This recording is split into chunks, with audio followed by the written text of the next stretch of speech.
থানায় এসেছিলাম, পার্কস্ট্রিট থানায় কথা বললাম যে আমরাও চাই ফুটপাত পথচারীদের জন্য থাকুক, পরিষ্কার হোক, কিন্তু যেভাবে তার একটা মানবিক মুখ রাখা উচিত, একদম মানবিক মুখ রাখা উচিত। যেভাবে একটা গরিব মানুষ, সে তো নিজের ইচ্ছায় আর গরিব হয়নি। মহিলা যা বলেছেন তার সত্যতাও যাচাই করা উচিত, যে উনি পাঞ্জাবের, ওনার নাম সীতা, ওনার বিয়ের পর নাম হয়েছিল রশিদা, এখন বিপদে পড়ে গেছেন, সব ছেড়ে ছুড়ে ফুটপাতে থাকতে হচ্ছে মেয়ে আর নাতনিদের নিয়ে।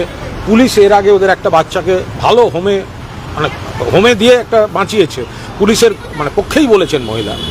তো আমরা অনুরোধ করলাম যে ওখানে মহিলা একটা অভিযোগ করলেন যে পুলিশের একজন গিয়ে বলেছেন যে মেরে তুলে দেবো, এখনই ভাগ যা, নেই তো ডান্ডা মার্কার উঠায়গা।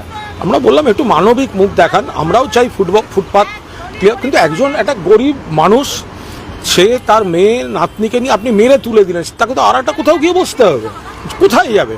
ফলে দয়া করে পুলিশ পাঠিয়ে মেরে তুলবেন না।